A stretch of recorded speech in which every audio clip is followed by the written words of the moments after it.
In today's video, I'm going to teach you how to sign out of your Substack account securely and efficiently.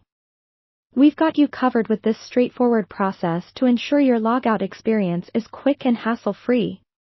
Now, to get started, you'll want to navigate over to Substack's homepage. If you're already logged in, you should see the familiar dashboard interface that lists all your subscriptions and notifications. Remember, if you're using a shared or public computer, it's particularly important to ensure you log out when you're done to keep your information secure.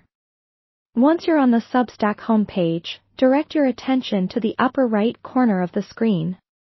Here, you'll see your account icon, which might be an initial of your username representing your profile.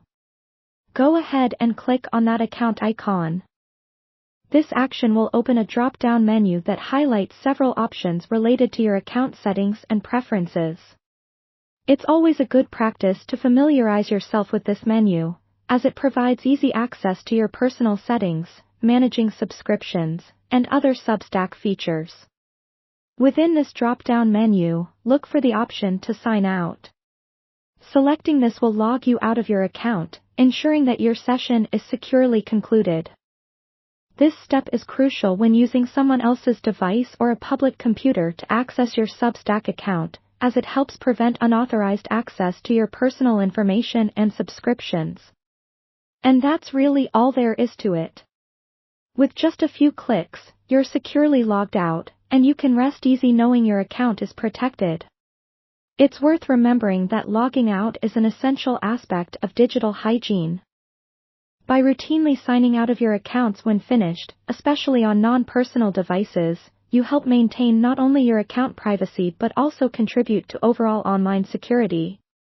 Just to recap, you first navigate to the Substack homepage, click on your account icon at the top right corner, and select Sign Out from the drop-down menu.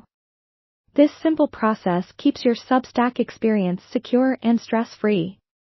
That's it for today's tutorial. We hope this guide has been helpful and that you're now confident in managing your Substack logout process with ease. Don't forget, staying aware of your account security doesn't have to be cumbersome. Little habits, like signing out, go a long way in safeguarding your online presence. Thank you for watching, and if you found this video useful, feel free to share it with others who might benefit from these tips. Be sure to stay tuned for more tutorials, and until next time, stay secure.